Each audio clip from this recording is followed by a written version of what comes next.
He's running the government. He wants to get rid of his chief of staff. He wants to get rid of the head of the NSA. He wants to get rid of everybody so he can run it all himself. And he's dumber than a box of rocks, but he believes he can do it. Okay? So that's why we have to win this seat. That's what all of you should do. Win this seat. Thank you.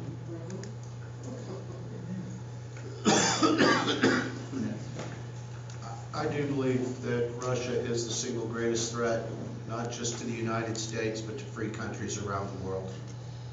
They have no respect for international laws. They have no respect for our governments. They are far more aggressive and far more dangerous than China.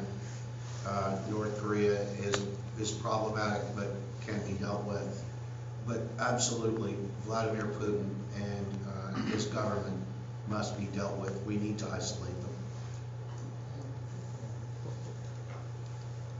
The biggest threat would be Russia, followed by North Korea, but North Korea can be handled if we just get somebody to take care of the guy with the temper tantrums and the bad hair and let somebody deal with Kim Jong-un. Meanwhile, we have to worry about Russia. They have been hacking, and we've had in Boston, Atlanta, and I forget where the third place is. There have actually been public institutions have been hampered and hacked just recently. And Atlanta is still actually cleaning up the mess. They're still trying to deal with the hacking that just recently went on. And it has absolutely come from Russia. So that's the problem that we have. I concur with a lot of the comments that have already been made as far as Russia is concerned. North Korea, as far as that's concerned, diplomacy, we've never even allowed that nation to heal itself. And hopefully they'll be able to finally sign a treaty and we can allow that peninsula to move forward. There's a lot of U.S. soldiers that were either killed and or wounded in that combat, and it still hasn't healed itself. The Middle East, if you don't realize it up to this point, a cornerstone of this campaign is truly about diplomacy. I'm waiting for the Middle East to finally heal itself. I'm waiting for Islam, the Jewish faith, and even the Gentiles to come together. If you've ever had a chance to read some of the surahs out there, the Islam faith will come in peace if their brothers will come in peace to them. We haven't done that as of yet. Was there a fourth one that I didn't get a chance to make notes on? I guess it just diplomacy. I think is truly the answer that needs to be worked out. And your original question asked about the foreign affairs in UN, Afghanistan, and Russia. It's not a problem. Afghanistan is a problem. It is not our biggest problem. I agree with the rest of the panel that Russia is, in a number of ways, one of our largest problems. One of the things that some people will say is, oh, well, the 80s called, they want their foreign policy back. They never stopped. Russia never stopped being our enemy. They are just a little more subtle today. In most of our cyber technology, we've known for a very long time that both Russia and China have hacked many of our systems. China puts in what's called a sniffer, and it sits there just quietly collecting data. Russians are a little bit louder about it. When they come in, they actually let you know that they were there. Chinese don't. So there are infiltrations into our cyber networks by both the Chinese and the Russians. The Russians are a little louder about it, and they have actively gone on campaigns through social media to twist and turn people's opinions, viewpoints in our own country. A lot of the largest divides that we have in our nation right now were not created by the people in our nation. They were created from the outside and fed to us. And we're discovering that now. And then more of that will come out. So that is internally one of our largest dangers. We're going to see it also as Russia becomes more assertive in the global and European arenas. So I would tell you that's probably the largest one facing us immediately. Earlier this month, Trump issued transgender military ban where over 15,000 transgender people currently serve in the U.S. armed forces. What do you think about LGBT issues in joining the military? We'll start with you, Ms. Beck. I never asked someone's gender before we got into a firefight. Never came up. I have served with transgender soldiers. I know transgender soldiers today. It is not an issue for soldiers. Now, for some reason, there's a lot of concern about what the other person's sexuality is. It's not been my concern. I don't think it needs to be my government's concern. I have people who have actively served in the military who are now very upset because they feel betrayed. There's no place for a soldier to feel who's given their lifeblood for a country who then turns around and says they don't deserve to serve. It's another one of those things that I look at. The military has no business in there. Now, one of the arguments against it is, well, it's costly. There's lifelong medication associated to it. Well, as soon as we're going to, start restricting other lifelong medication that soldiers have, talk to me about it. But they don't restrict ED medication. They don't restrict diabetes medication. They don't restrict other lifelong medications. They have no reason doing that either.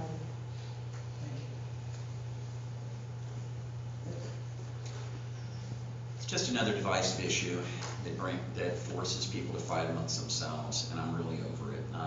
We have, as a nation, we send our brothers and sisters off to war all the time, and they come back, and we treat them like dirt. Until we can turn that around and start treating not only ourselves, or each other with respect, our soldiers, each other. It's just, we'll continue to fight with each other. And the president and some people, maybe his party and other folks out there want to use these weapons to divide us amongst ourselves when we learn to realize we're all human beings and God put us on this earth for a reason, and that we're here to lift hearts and minds along our pathway of consciousness. Then truly we'll really elevate ourselves as a society. But as I said, Toby articulated it wonderfully herself. But until, like I said, until we stop allowing ourselves to be divided over these foolish issues, we're just going to continue to have these problems. Interesting note, today is known as Trans Day of Visibility, so it's kind of a apropos question to be asked. Toby mentioned about the drug purposes. Rand Corporation did calculations, and on the high end, they had figured it was going to cost to provide medication, surgery, treatment to trans soldiers $8.4 million a year. During which time, in that same yearly period, our government pays $84 million for Viagra and Cialis. Oh yeah, that's a lovely little fact. I would personally pit, and I would personally have let former Navy SEAL Kristen Beck have my back any day over 5 deferment President Donald Trump. Thank you.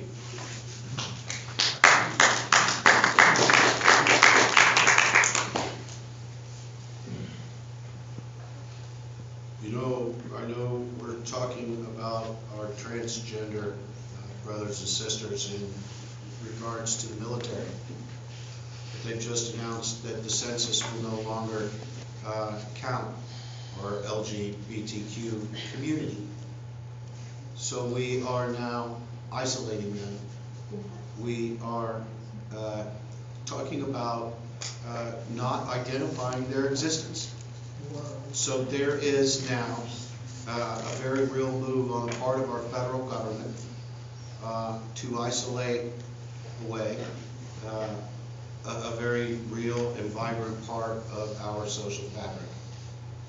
And we need to see what is going on in greater context, because I see this threat not focused solely on our LGBTQ community.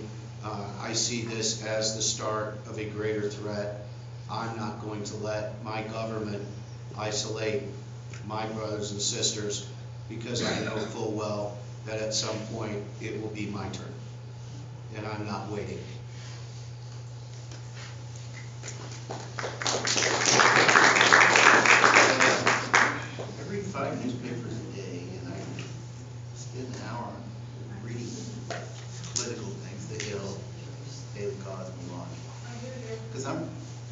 it's on. Hello? Can you hear me now? Yes. Okay. I said I read 5 newspapers a day. Start 2 minutes ago. I read 5 newspapers a day. I read the computer. I'm retired, so I've got a little extra time to learn. I've never stopped learning. I've never heard of LGBT not being on the census. I know that they're not doing illegal immigrants aren't going to be counted. It's new. It must It's be new, really. it's before the court. It's, well, it's before the They- court, so they- it's not and gonna pass. It's not gonna pass the court, so don't have to worry about that. But LGBT community, our courts are only old guys. I see no difference, and I don't see, listen, I was the first one to bring a gay person into my fraternity in college in 1976. He wasn't a hidden gay, he was openly gay. He was my little brother. His name was Rick Roll. So I've never seen it like that. I would take him as, he was my little brother. I took him as my little brother. I recruited him in there. So gays doesn't mean, they could be in the military, they could be in NASA, they can be whatever they want to be because they're human beings. My God, it's just another Republican thing to get the rednecks out in the country to come out and vote like they did with the marriage equality bill to get Bush his 2nd term. So, you know, we're beyond that. We need that. And by the way, I just want, since we're having a debate and we're not able to debate, kids do grow up wanting to be in the gangs from early age. They're not, they do all the time. Watch some movies. Like Boys in the Hood, or, you know, they grow up wanting to be in gangs. So let's move focus to healthcare. It's something that you guys have discussed in your platform. The omnibus appropriations bill includes extensive funding for a lot of different healthcare industries, or U.S. healthcare industries, that was higher than 2017. But there was no new funding for the healthcare law, the Affordable Care Act. So what do you think about the availability and the affordability of healthcare now? And if elected, what would you do to change that? This has got to be, Joe, this has got to be your first question. Oh, yeah, my finger was on the button. I literally almost jumped over the table, ladies and gentlemen, so let's get down to business here. They defunded the health risk corridor payments. What does that mean? The donut hole is coming back. I was speaking to a gentleman just last week up in Cass County who is on dialysis. They're eating up Medicare. What Medicare's not covering, they're taking out of his life savings. He will be broke. They're going to take his house. They're going to take his car. They're going to take everything. He doesn't know what he's going to do. Pre-existing conditions are coming back. 138,000 people right now, adults here in the 4th Congressional, pre-existing conditions. Their insurance is going up. We will lose 30 to 50 rural community hospitals in 3 to 5 years. And I have had vice presidents tell me of hospital networks, Joe, it won't take us 3 to 5 years. What happens then to that lady in Covington who collapses on her bedroom floor with a blood clot on her lung, and the nearest hospital is 55 minutes away by ambulance? What are we going to do, ladies and gentlemen? What happens when Putnam County closes down? We are in the throes right now of the beginning of a healthcare freefall. And our government did this. And I am telling you that it is time the American people stood up and insisted that their government stop treating us like Oliver Twist with our porridge bowl in hand. This is our country. It is our government. They don't talk to us. We tell them what to do. You must vote. So Mr. Day, what do you have to say to that? Oh, going this way? Yeah. Okay, like I told you, I've been in healthcare industry, insurance for 20 years.